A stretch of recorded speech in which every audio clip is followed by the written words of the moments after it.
Kidding. How's it going, everyone? Welcome back to this live stream. We've done one earlier discussing the Saudi situation and the potential for the Saudi Arabian government to retaliate. But there was another element in all of this that I wanted to start looking into further, because those of you who watch me on the channel or listen to the X spaces sometimes will know that I worry about the day after tomorrow, something that the American government maybe doesn't. But one of the things is the stability of Iran internally, because if Iran doesn't get control of the situation, if the government cannot find a suitable pathway forward, if there is a split in one group wanting to exercise restraint and renegotiate, and if there's another which is wanting to continue to pound the rest of the Middle East with rockets, then that leads to a power struggle, and that leads to a vacuum, and that potentially leads to greater internal instability, which, well, what does that mean? Potentially separatist movements, and one of the most notable of that is the Kurds. And if the Kurds start making movements towards their own independence, then that obviously means Turkey gets involved or has to pay attention. So there's a lot of elements here which can quickly escalate and run away. And someone that I know knows a lot more about this than I do is Vladimir, who we've had on the show before. Now, Vladimir, you know, you're based, where are you actually at the moment? You're in the middle of the region, and yeah, I'm here in Iraqi Kurdistan. I was also recently in Syria during the fighting between Damascus and the Kurds there. But now the situation now is escalating now in Iran, so I focus more on that now. And just before you invited me, I had to run up because there was like a bombing by Iranian-backed, not Iranian-backed, but either by an Iranian-backed militia or Iran itself. So they're firing like missiles and drones on the U.S. consulate nearby, and also on the Erbil International Airport, because you have a coalition base there. And apart from that, Iran has also hit Iranian Kurdish opposition parties, as you just mentioned, because the main Kurdish Iranian opposition parties, there are a lot of them. There's like 5 of them that recently allied. They created an alliance, and then you have another factions that are more close to the Iranian opposition. So yeah, basically, I also wrote just a quick piece that one of the Kurdish leaders from Iran was calling on Kurdish conscripts in the Iranian army to defect, because also a lot of people we always focus on the IRGC, but actually in Iran you still have conscription, so people still have to serve in the army, and most of the time in most of this kind of conflicts, the conscripts are the least loyal, let's say, because they're forced to fight. They're not fighting for ideology or for salary. So I don't know if you have any more questions. Let me know. I'm talking too much now. No, it's obviously very precarious for you there. And so, I mean, take me through a little bit. What is the situation when it comes to the Kurdish population? They're mainly in the northwest of the country. And No. Is it a relatively cohesive group? Are they relatively quite organized? Well, I mean, the Iranian Kurds since the 1940s, they have their own political parties. So they have been very active. I mean, there was also a Kurdish republic in the during the Soviet Union time in the 1940s, the Mahabad Republic or the Kurdistan Republic. But that was crushed after the Soviets pulled out. So it only lived for 1 year. And there was also links with Iraqi Kurds with that, because Mullah Mustafa Barzani, Iraqi Kurdish leader, he was actually before in Iran during the Mahabad Republic, but he chose to leave when he saw that the Iranian army was advancing and that the Mahabad Republic or the Kurdistan Republic was falling. Right. And now you have also all these Iranian Kurdish parties. They also actually were involved during 1979 during the revolution against the Shah, who now seems to be possibly coming back. We don't know if Trump doesn't make a deal with the leftovers of the current Iranian regime. And at that time also they were fighting between Iranian Kurds and Khomeini at the time. And they basically lost and they were exiled. Also, they played a role in the Iran-Iraq war. Iraq for some time supported some Iranian Kurdish groups against Iran. You know, this is also always in the Middle East, you know, like one faction backs the other against the other. For instance, Bashar al-Assad didn't like Saddam, and Saddam didn't like Bashar al-Assad, so they were always supporting groups against each other. And in Iran, you always had this proxy war. For instance, in the past, Iran supported the Kurds against Saddam, for instance. So basically, it's a very complex history, but there's a fact is that in Iran, there are several Kurdish groups that have a history of armed struggle. All of them, they have fighters, which is very different from Syria, because in Syria, you have basically main two Kurdish blocs. You have the YPG and you have the Kurdish National Council. And the Kurdish National Council initially didn't have any history of armed insurgency against the Syrian state. And actually, even the YPG, they didn't really fight. I mean, their predecessors, the PYD, or before that, they didn't really fight against the Assad regime initially, but they did later during the Syrian revolution. But that's a different topic. But in Iran, what is different from Syria is that you have again, that was another sound of an explosion in Erbil. Again, another one. So that's hitting the Erbil airport most likely. So that's the situation now, that you have several armed Kurdish groups and another explosion. So yeah, it's a bit difficult to concentrate like that. But anyway, so there's different groups like that, and actually they're basically preparing for a possible weakening of the regime, because there have been also times in the history of Iran. So this is bigger, another one.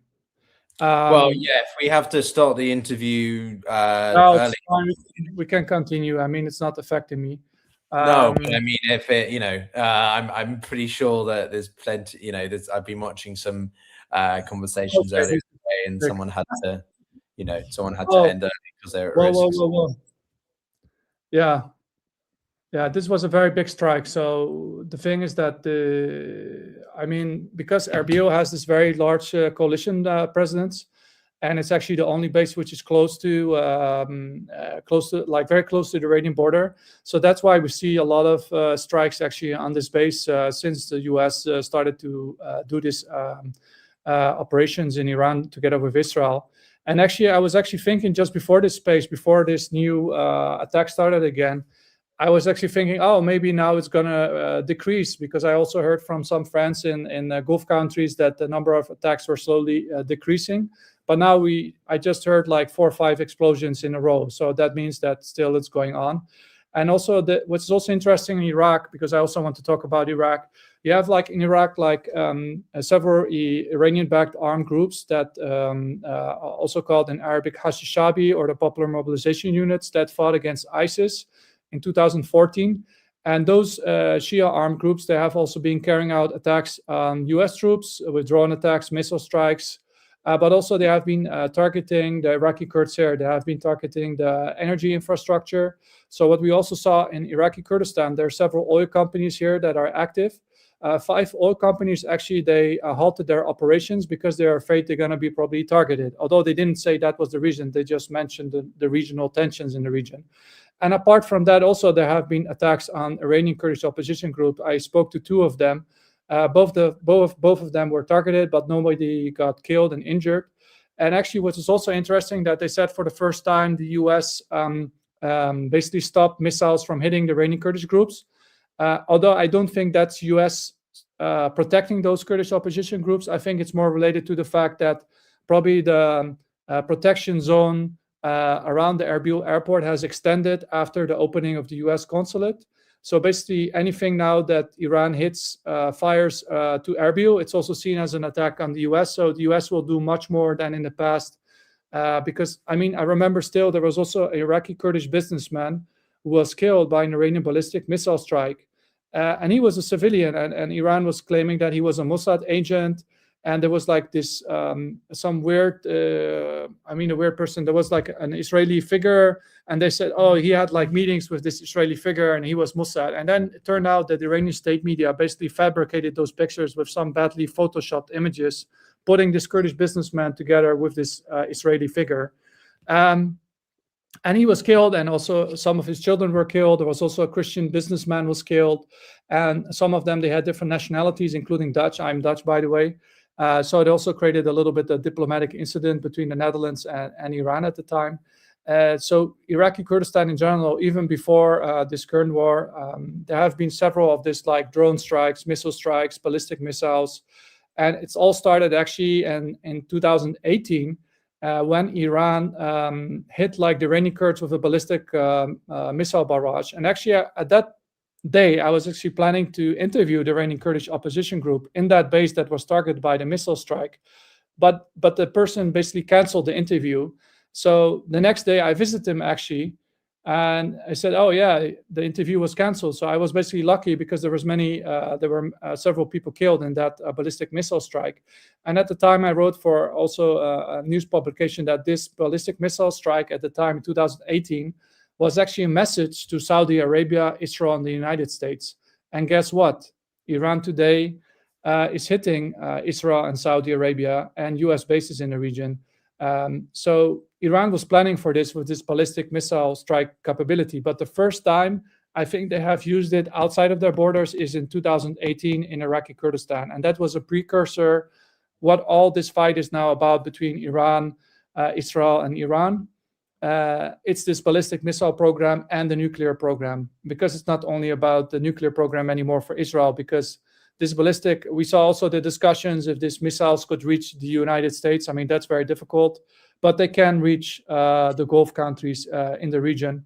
But Vladimir, you know, the latest reports now are saying that the Iranians may be open to negotiations, right? That they may be willing to revisit talks, according to The Atlantic, and Trump has said that he's willing to do that. But other people say that it's a facade, it's smoke and mirrors.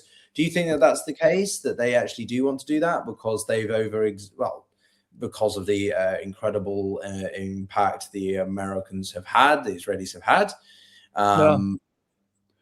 Well, I mean, the Trump administration, they prefer like they don't want to end up what they always say, this like endless wars. They want to finish it quickly. So after, I mean, you could say for the Trump administration, I mean, they killed Khamenei, the supreme leader of Iran. I mean, before the US started the strikes on Iran, actually, Trump was like basically saying like, "Oh, I killed Baghdadi, I killed Soleimani in Iraq, by the way." During the first Trump administration, and now he could say also I killed Khamenei, the supreme leader. So basically, it doesn't mean that there will be talks, but of course now if there will be talks between Iran and the US, it will be a very different kind of talks. I mean, then it will be only on the US terms basically, and I think like the US was very unhappy with the previous talks, and that's why they started to do these operations. And also, we saw also that the New York Times, before the strike started, that Trump was thinking of first doing like a strike to force Iran into negotiations. But at the same time, I mean, they're talking a lot about regime change, especially the Israelis. But of course, also Trump has his own agenda. And if he can make a deal, he's a deal maker. He always wants to make a deal. We saw that also in Venezuela. He basically got rid of Maduro and he made a deal with the remnants, what was left over of the regime. But the difference is that, although, I mean, you can discuss about it, I don't know much about Venezuela, but I do know that the Islamic Republic of Iran, it's a very ideological regime. I mean, they have been also very flexible in the past in negotiations with the West and the US, but at the same time, they have also sort of this apocalyptic worldview and the end war and like a very focused, you know, like focused on the history of Shia Islam and stuff. And they really see the US and Israel as, you know, the big Satan and the small Satan and this kind of discourse. But at the same time, it's also interesting that, I mean, at the same time, you have a lot of daughters and sons of these officials in the Islamic Republic that are living in the West. At the same time, or they're using iPhones and everything, and they live in the West. So yeah, there's also a lot of contradictions, of course, thing, but it's more ideological, I think, than, for instance, the communist regime in Venezuela. But I think that Trump is willing to negotiate, but it doesn't mean that the war will stop. I mean, it could also just continue. There can be negotiation again and then strikes or not. But so far, there have also not been official confirmation by the Trump administration. And we also saw a statement by the Israeli Prime Minister Netanyahu that the strikes will escalate in the next few days. So, do you think both can happen simultaneously? Right, the Iranians continue to strike. The US continues to strike. Iran continues to strike, but they're both negotiating. Meanwhile, a bit like sort of Russia and Ukraine are having talks, but Russia's bombing parts of Ukraine, right? Yeah. I mean, it's sort of the same. I mean, you have these talks going on with the Ukrainians and the Russians and the US, and they're all still talking. And at the same time, the fighting is still going on. I mean, it's not like that only in Iran. We saw that also, for instance, in fighting between non-state actors and state actors.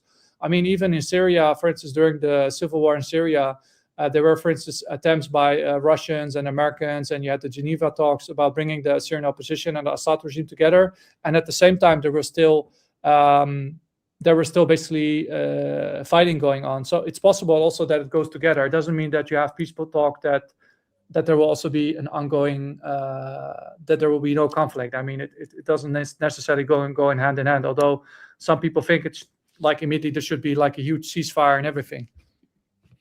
Yeah, well, I do think there'll be a ceasefire though. And what does this all mean for the groups that are non-state actors, right? The ones that don't have their own nation state, the Kurds, but also parts of the communities in Iraq, because you mentioned the Iranian-Iraqi relationship. It's pretty complex. Some people have referenced the Iran-Iraq war of the 80s, obviously, compared to what we're seeing now.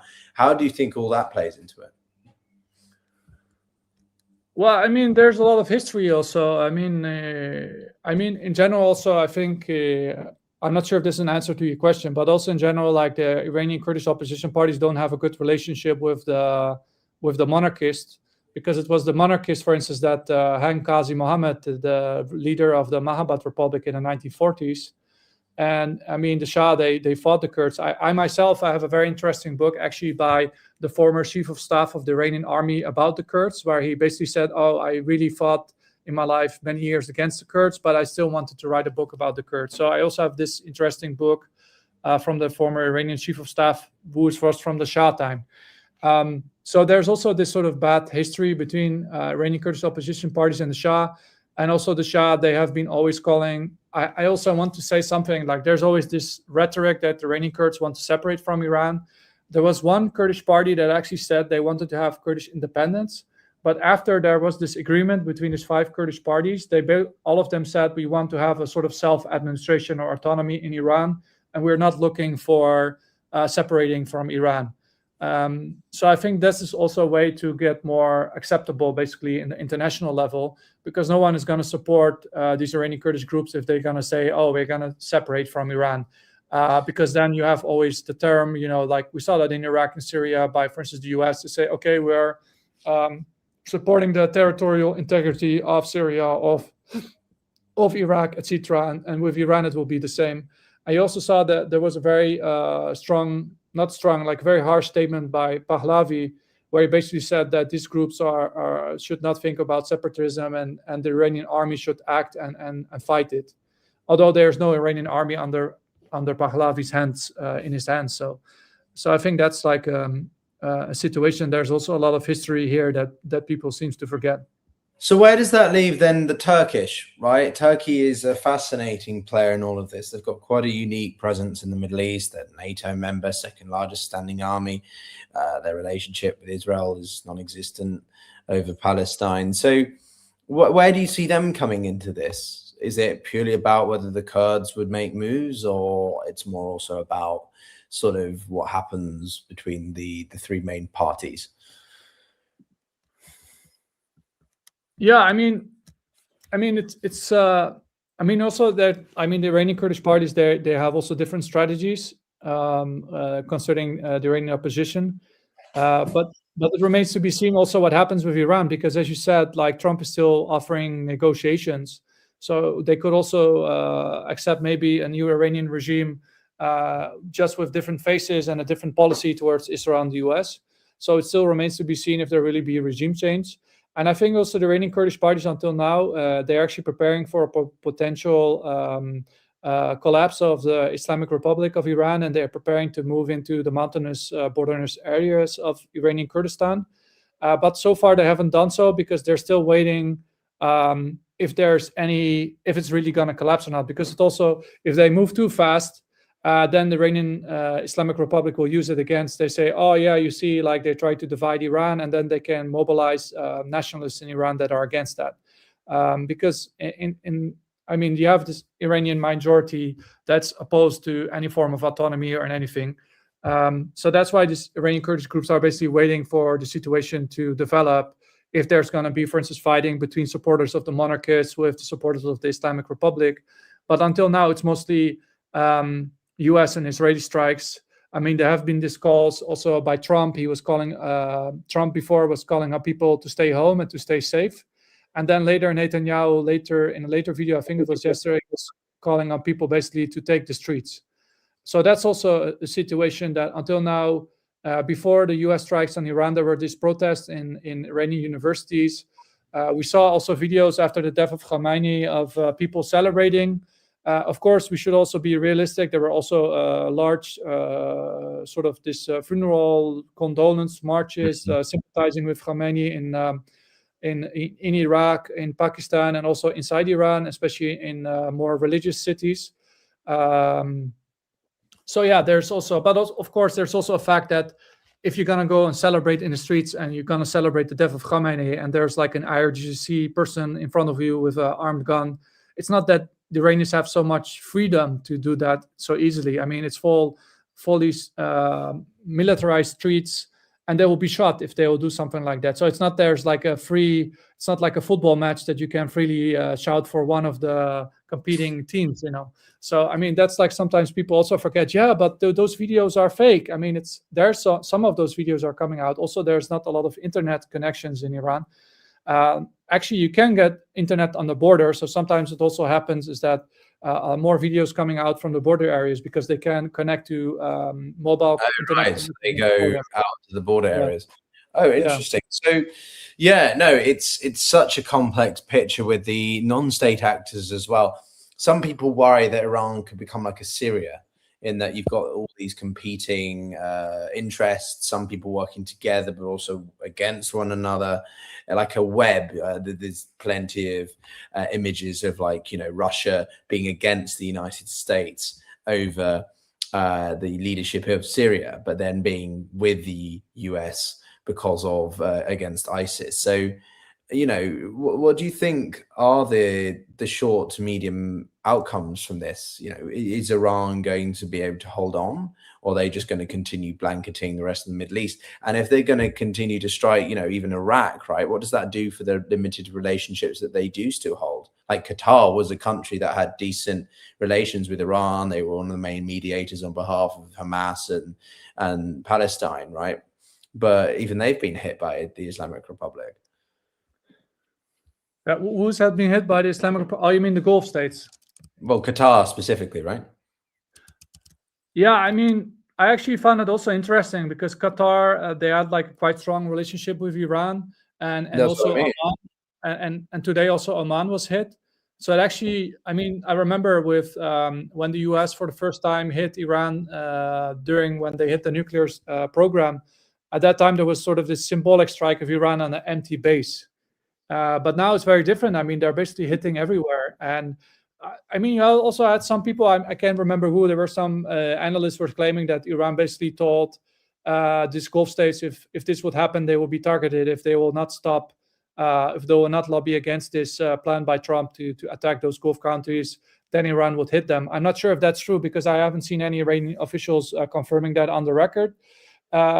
But the fact is that this is like temporarily, of course, I mean, it's not going to be forever, but temporarily, it seems to be creating some sort of more cohesion and unity among the Gulf states. They have had a lot of competition among each other. In the beginning, a lot of competition between Qatar and their neighbors. I mean, they almost wanted to invade Qatar, and they put a blockade on Qatar. I mean, and those issues were solved. And now you actually see a lot of competition between the Emiratis and the Saudis. also in Africa. And now you see that all of them are being attacked, including Oman, because Oman yesterday was not attacked, by the way. And the targets are not just US bases. I mean, officially say it's still US bases, but they're not targeting US bases. I mean, there was even drones near Burj Khalifa and other areas. So I think that's like a huge escalation. I mean, in the past, Iran has also targeted oil infrastructure in the Gulf. For instance, we remember the incident of Aramco, and I think it was in Saudi Arabia. But until now, it's actually, I find interesting that they seem to have not targeted oil infrastructure. They have actually seemed to be targeted mostly civilian infrastructure and US bases. And sorry, I was just listening if I can hear something again. No, it's a very real threat for you. But no, I agree. I think that the Iranians, after the death of Khamenei, have decided that all bets are off. Everything's on the table to a certain extent. Oman did surprise me. Cyprus did surprise me. Turkey hasn't been hit though either, which is interesting. Yeah. Maybe it's just... Well, I think Iran would never be so brazen. I think Iran would never be so brazen to attack a NATO ally.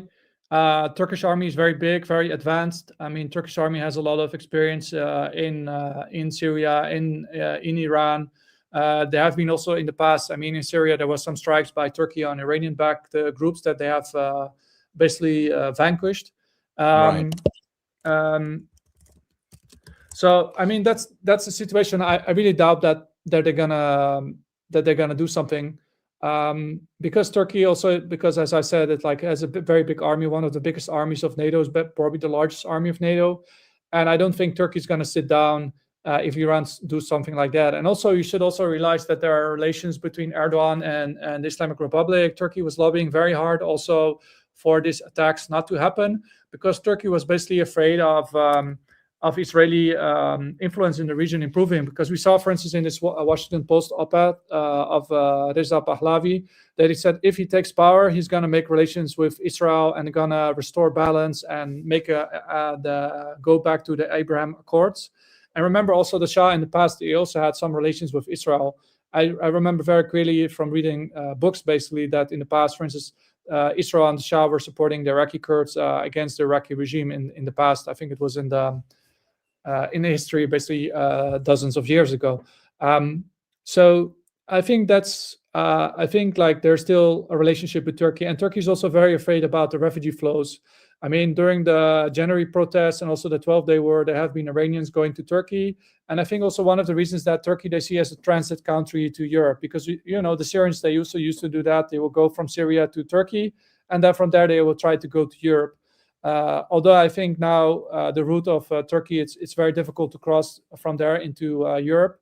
And much more countries are using the Libya route actually now. I mean, people trying to flee the Middle East. So we have to see how this will develop.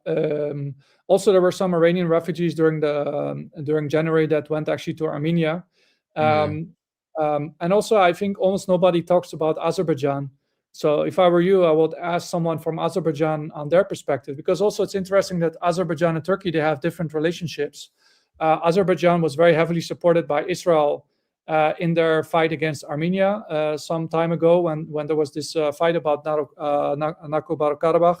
I don't know how to pronounce it well. So there was like this...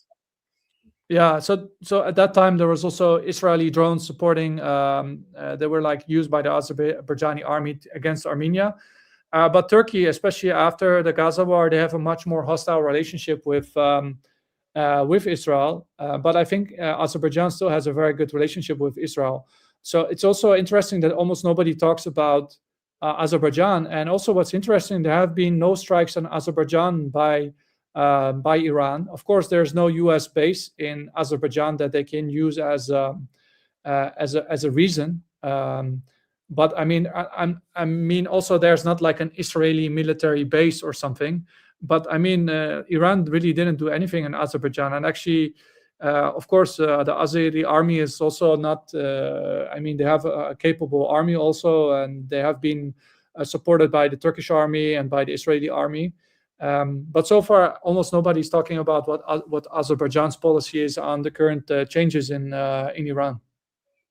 That's a good point. We will definitely have to have someone on of that nature to talk about it. I think, Vladimir, it's the one previous leader of Azerbaijan, I think, said that the Turkey and Azerbaijan were, one nation, two states, one nation, right? Because they share such an overlapping ideological outlook, and they've been the unprecedented winner from the whole Caucasus outgo. Oh, I can hear that blast there.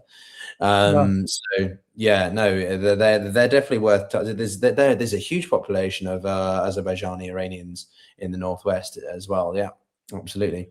But Vladimir, no, go for it. I was just going to say before you add your final remarks, just like, where do you think this goes? Like, give us sort of your thoughts on the next 24 hours. We'll obviously have to have you back soon to talk about it again. I mean, we have to see how this will move. I mean, the Iranian regime is very much weakened. There's all these opposition parties that are thinking of moving in. So it really depends on if Trump is going back to negotiations with the leftovers of the regime or not, and impose some form of a Venezuela solution, or if what Israel wants. I'm not sure like what the Israeli policy is. It's like, are they really want to have regime change, or they just want the regime to collapse and have instability? Because you also have this analyst on X, for instance, talking about, no, this will be very bad for Israel and the US if Iran is in chaos. I really don't think so. I mean, we saw it in Syria. A weakened Syria during the civil war was actually much more beneficial for Israel. What you have now, that you now have, again, a Syrian central state united under Sunni majority, which actually has bad relationship with Israel. So for Israel, it was better to have a weak Assad than a strong new Sunni majority government in Syria.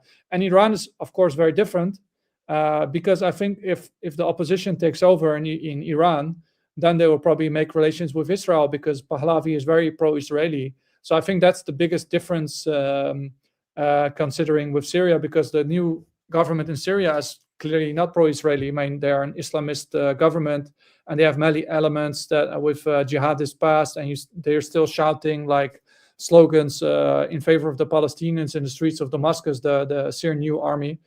So I think that's the biggest difference. And also with Iranians are more, the supporters of Pahlavi are much more secular, and they also have this sort of movement, they want to go back to their pre-Islamic roots and this kind of things, and they're wearing the Zoroastrian necklaces and this kind of stuff. So that's very different. Like, we're going to see a very different Iran if the Islamic Republic falls. But as you said, there's no ground force until now. The US is not going to put good boots on the ground. Israel not going to put boots on the ground.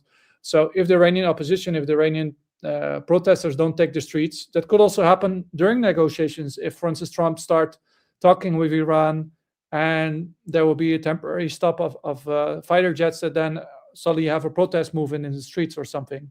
And also, we should also remember there's many cells of Israel on the ground. I mean, Israel itself, for instance, you also had Mike Pompeo. He was making this tweet, which didn't really help the protesters, because, Iran in the past have executed many people for alleged ties to Israel, and often there were no proof of that. And he was saying, like, behind every protester, there's one Mossad or something. So that's probably too much exaggerated, but the fact is that Israel has probably people on the ground that could also try to instigate such things. And we also saw from the reporting that the CIA also has people on the ground, because otherwise how they would have known that the supreme leader was meeting with these people and they were targeted by the strikes. So yeah, that's what I would have to say about the current situation in Iran. And with the Iranian Kurds, I think the Iranian Kurds, they can play a big role if the regime weakens, especially in the Kurdish majority areas. But that could also bring in Turkey. It could also result in a nationalist backlash from the Persian majority. But we have to see how it will work in the end. And if this regime really weakens. But the Iranian Kurds are ready. They are armed. They are not like the supporters of the Shah. They have weapons. They have fighters. They are next to the border. So they can easily do something inside Iranian Kurdistan very quickly if the regime collapses in Iranian Kurdistan or in the Kurdistan province of Iran. So we have to see how this will develop, and if Israel and US are going to go for a regime change, or just having a weakened regime and with some weakened persons on the ground as proxies. Thank you. No, absolutely, Vladimir. And as usual, the truth is probably somewhere in the middle, right? It's somewhere mixed it up amongst that. But everyone, thanks very much for watching. Do check out Vladimir's work. He's on the ground, literally. So knows better than everyone, and we'll definitely have to have you back later on in the week. I thank Vladimir, and everyone do subscribe, like the video, and well, stay tuned. Take care, everyone. Thanks a lot, Vladimir. You're welcome. Have a good day.